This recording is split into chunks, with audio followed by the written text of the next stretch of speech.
L'apparence humaine et les pouvoirs d'Imu sont enfin révélés. Nous attendions ce moment depuis des années et je peux affirmer sans hésiter qu'elle fait partie des 5 meilleurs personnages de ce siècle.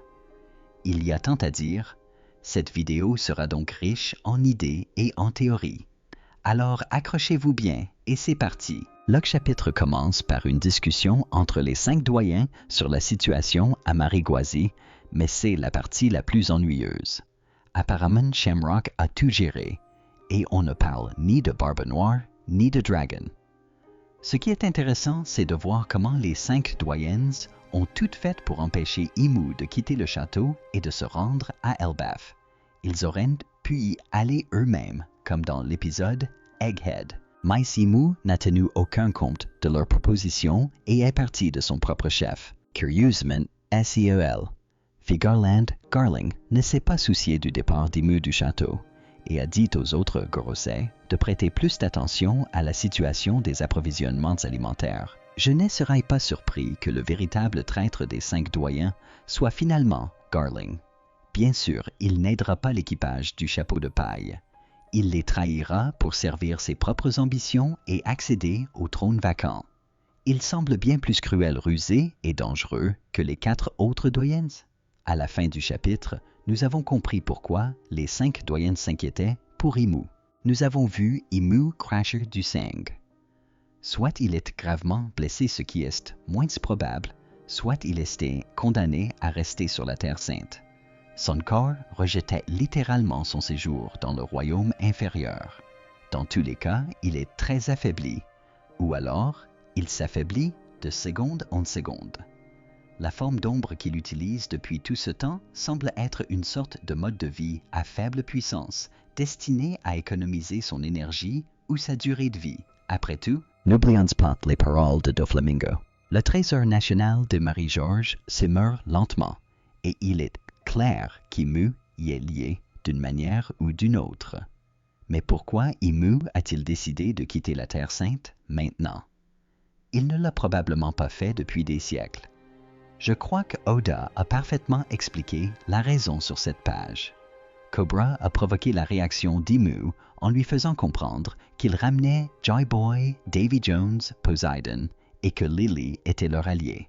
À présent, Imu a compris que Nightdog est également revenu, soit il pressente que s'il ne met pas un terme à tout cela, il sera trop tard.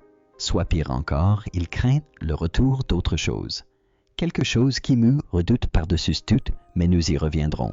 Poursuivons le chapitre. Il y avait aussi quelques indices intéressants concernant l'équipage du chapeau de paille. D'abord, ils ont observé le corps de Soma et découvert qu'il avait un cœur mécanique et que ses membres fonctionnaient comme des aimants. Ensuite, Killingham était en colère uniquement contre Sanji, ce qui signifie que c'est Sanji qui l'a séparé en plusieurs morceaux. Est-ce que Oda pourrait annoncer le haki des rois de Sanji? À mon avis, il est inévitable que Sanji possède le haki des rois, mais on pourrait déjà le voir dans cet arc. Un détail a attiré mon attention, Jinbei cherche Chopper. Lui, est-il arrivé quelque chose? Peut-être que les pouvoirs de son fruit du démon sont affaiblis au contact de personnages dont l'apparence est inversée. Une chose est sûre, Oda n'aurait pas dessiné cette case par hasard. Loki a également révélé une information capitale. Il s'avère que le seul être capable de libérer les personnes gelées par Ragnar est Ragnar lui-même. Peut-être était-ce le véritable Ragnar du premier monde qui avait congelé les géantes de Galliard et seul le Ragnar actuel peut soulever la glace. Ainsi, Ragnar les a sauvés du futur et il devrait également connaître leur emplacement. De plus, à mon avis, Nami jouera un rôle crucial dans la guerre finale. L'arc d'Elbaf a débuté par le réveil de Nami, alerté par une étrange voix cachée et son enlèvement. Or, Oda insiste sur le fait que Nami remarque quelque chose à l'arrivée d'Imu. Au départ, j'ai cru qu'elle éveillait le haki de l'observation, mais plusieurs membres de l'équipage du chapeau de paille le possèdent déjà. Pourtant, Nami a été la première à le remarquer. Et si Oda voulait nous faire comprendre autre chose, si Nami et Imu étaient en réalité liés. Il existe de nombreux points communs entre ces deux personnages, mais ce sera le sujet d'une autre vidéo. J'apprécie également les parallèles que l'on peut établir entre Imu et Robin. Ce n'est pas pour rien qu'on la surnomme l'enfant du démon. À la fin du chapitre, après de nombreuses années, nous avons enfin découvert le vrai visage d'Imu et entrevu l'étendue de son pouvoir. L'introduction d'Imu était également riche en détails importants. Imu semble faire vibrer les objets d'Elbaf au son de sa musique, à l'instar des tambours de libération de Nika qui, tels des marées, font danser les objets. Le lien est évident. Imu possède sa propre musique tout comme Luffy, mais dans le chapitre 1044. Les tambours de libération de Luffy sont représentés en blanc, tandis que dans le chapitre 1160-9, la musique d'Imu est noire. Je pense que le cœur d'Imu représente l'opposé des tambours de libération. Il pourrait bien avoir les tambours de l'oppression. De plus, je pense que les cheveux d'Imu ne sont pas blancs à l'origine, mais plutôt le résultat de sa transformation tout comme pour Luffy. C'est en quelque sorte le Gear 5 d'Imu pour faire simple. En seulement 3 pages, on a déjà constaté des parallèles évidents entre les fruits du démon d'Imu et de Luffy. Le fruit du démon d'Imu, qui lui permet de donner vie à son environnement et de lui donner une apparence maléfique, fait écho à la capacité de Big Mom à transformer tout en quelque chose de féerique et joyeux, créant ainsi des homies. D'ailleurs, Brook a été le premier à attaquer Big Mom et Imu. Parlons maintenant du design d'Imu. Il est clair qu'il diffère beaucoup du style de dessin habituel d'Oda. Peut-être a-t-il choisi ce style précis pour les personnages ayant vécu durant le siècle oublié ou il y a 3-0 ans. À mon avis, l'idée d'introduire un nouveau style graphique pour cette raison est excellente. J'ai tellement hâte de voir ça en animé. Imu semble avoir les cornes, des Oni le teint hâlé des Lunariens et certaines théories évoquent son possible 3e œil hérité de la tribu des 3 yeux. Imu faisait partie des 20 royaumes humains qui ont exterminé les Lunariens, la tribu des 3 yeux et bien d'autres. À présent, il doit se cacher sur le trône et le fait que sa forme la plus puissante soit un mélange des races que les dragons célestes abhorrent est presque poétique. Les nuages de l'éveil de Luffy sont des nuages ordinaires comme ceux de Luffy, mais Imu a des yeux sur ces nuages. Se pourrait-il que Luffy doive atteindre un autre éveil secret pour vaincre Imu? L'anime nous en a donné un aperçu. Le Gear 6 pourrait être réel, ou une version surpuissante du Gear 5. J'ai également remarqué que le design d'Imu reprend le thème des 3 crânes à l'instar du Jolly Roger de Barbe Noire sur le sabre du navire Beck et que sa barbe est même ornée de 3 nœuds. Je pense que Oda laisse également présager un lien entre Barbe Noire et Imu. Davy Jones avait peut-être un style similaire. J'aimerais parler de son arme qui ressemble à une hallebarde avec une lame en zigzag. Enel possédait lui aussi une hallebarde et pouvait la transformer en tridente grâce à l'électricité. À mon avis, cela souligne leur similitude, bien au-delà de leur simple complexe de supériorité. Elles partagent même des similitudes dans la conception de leurs armes. Il me semble évident qu'Enel a servi de modèle à Oda pour Imu. La destruction de Lulusia par une bombe nucléaire en est un parfait exemple. N'oublions pas non plus que dans cet arc narratif après 20 ans, Usopp a même mentionné Enel. Son retour devient de plus en plus probable. Vous vous souvenez sans doute des photos que Oda prenait de son studio il y a quelques mois. L'intrigue principale était centrée sur Imu, et nous avons même aperçu un requin avec une peluche à son effigie. Mais avez-vous remarqué le croquis sur le côté? On y voyait un personnage avec une cape, une hallebarde et des cornes. Il s'agissait en fait d'un croquis de la véritable apparence d'Imu. Parlons maintenant des prochains chapitres. Que va faire Imu? Pourquoi est-il à Elbaf? Je pense qu'Usopp se trompe à son sujet. Ces propos dans les chapitres précédents semblent contredire la vérité. Imu est probablement quelqu'un qui a remporté ses batailles. C'est Eul. N'oubliez pas qu'il est l'opposé de Joy Boy. Regardez la fresque. Regardez comment le gouvernement mondial est structuré. Imu tentait de rallier Acis subordonné par la force, mais il n'aura jamais ce que Joy Boy possédait une véritable alliance des amis et une cohésion sans faille. Prenons Luffy comme exemple. Et face à cette alliance, Imu a combattu seul. Certes, quelques alliés l'accompagnaient, mais comparés à l'alliance de Joy Boy, ils étaient insignifiantes. Pourtant, d'une manière ou d'une autre, Imu a triomphé de toute la population. Il tente de faire de même avec ses 20 rois, ainsi qu'avec les 5 doyens, les chevaliers sacrés et les dragons célestes. Il tente de se constituer une alliance, mais finit par se retrouver seul. Voir Nika et Nidogar ensemble était déjà insupportable, et les paroles d'Usopp ont peut-être été l'élément déclencheur. Il veut sans doute montrer à Imu comment il a remporté les batailles précédentes. Au fond, Imu est un loup solitaire, cruel et brutal. Il possède également toutes les capacités des chevaliers sacrés et des 5 doyennes, mais je suis certain que dans cet arc, il ne se déchaînera pas complètement. La première raison est qu'il est affaibli, et la seconde est que Oda ne révélera jamais toute la puissance d'Imu avant la guerre finale. Il fera tout pour en montrer le moins possible. Il l'a déjà montré, crachant du sang. Oda l'a déjà affaibli, mais je suis certain que même affaibli Imu restera redoutable. Même si je pense qu'Imu était plus fort que Joy Boy, disons qu'ils étaient de force égale. Et ici, le Haki de Joy Boy n'est pas capable de reproduire ce qu'on a vu à Egghead.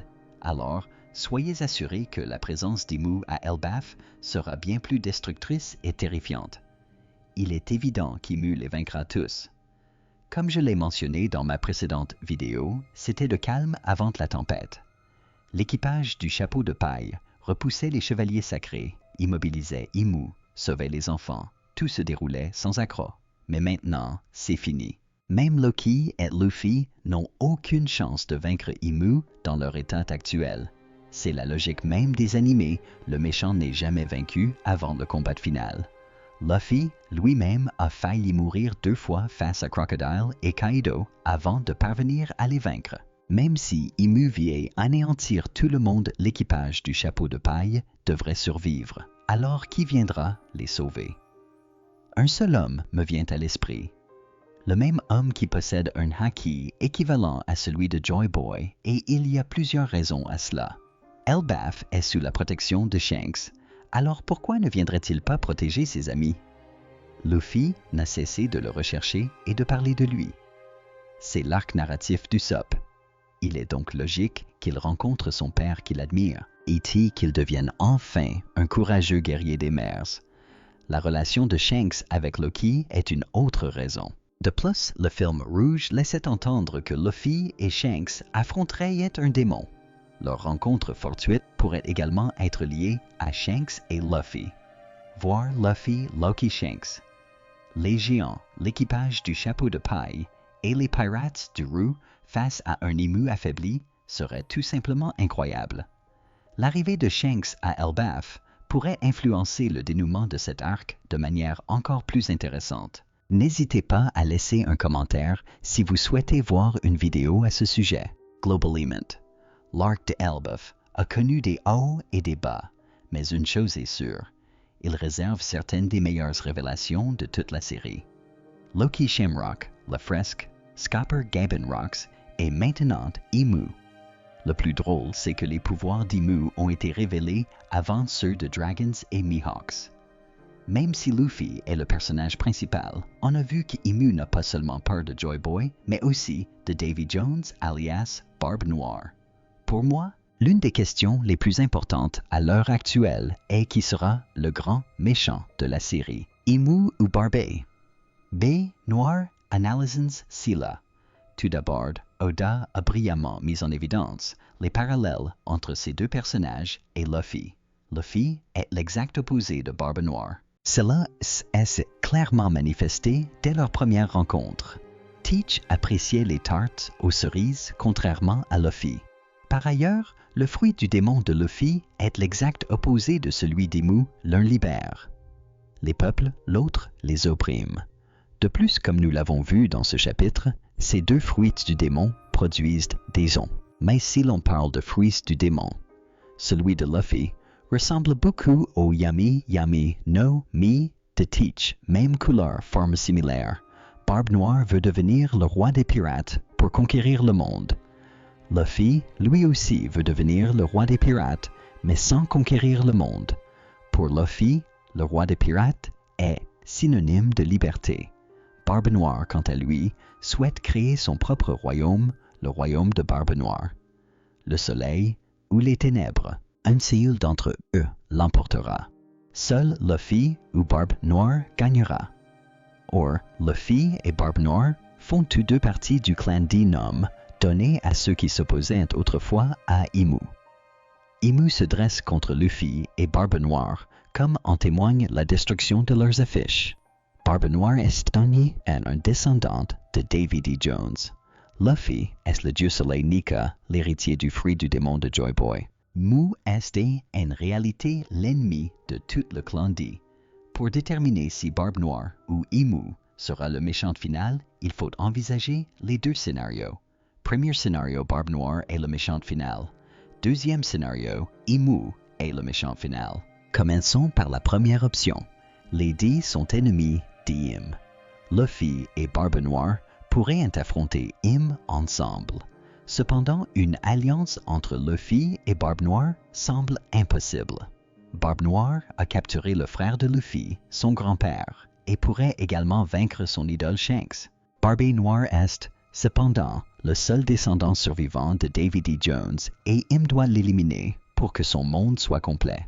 Certains prétendent que Barbe Noire pourrait absorber Im, le pouvoir du diable, et devenir ainsi l'ennemi ultime que Luffy devra vaincre. Mais étant donné qu'Im est lui-même le diable, cela semble improbable. Im est lié non seulement à Luffy et Barbe Noire, mais aussi à Joy Boy Lily Vivi et au Poneglyph. Deuxième scénario. Im est le grand méchant. Luffy affronte Barbe Noire lors de son dernier combat de pirate, puis Im lors de son ultime bataille. Vegapunk l'a clairement indiqué, le destin du monde repose désormais entre les mains de celui qui trouvera le One Piece. Luffy et Barbe Noire doivent s'affronter avant de trouver le One Piece et de décider du sort du monde. C'est là que le soleil triomphera des ténèbres. Lorsque Luffy vaincra Barbe Noire, le soleil l'emportera sur les ténèbres. Il atteindra, Laugh Tale obtiendra le One Piece et deviendra le roi des pirates. Comme Roger Luffy découvrira l'histoire de Joy Boy et son combat passé contre Im, il comprendra pourquoi le chapeau de paille de Joy Boy est en possession d'Im et ce qui a pu se passer avec Im durant le siècle oublié.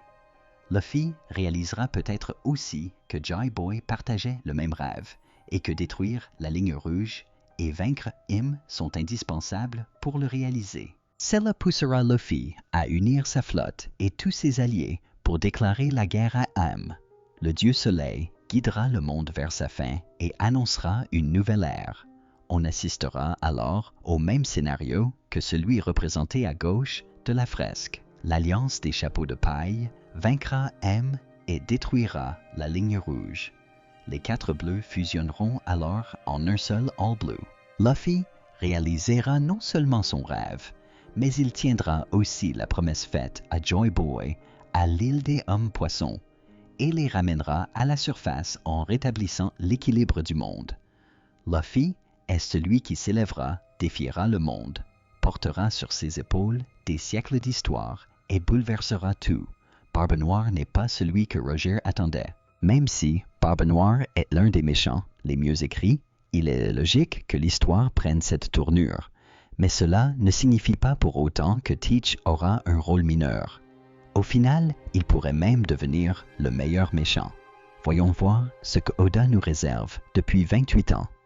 N'hésitez pas à partager vos impressions sur ce chapitre dans les commentaires et si vous souhaitez voir d'autres vidéos sur la guerre finale, cliquez ici. Merci d'avoir regardé. À bientôt.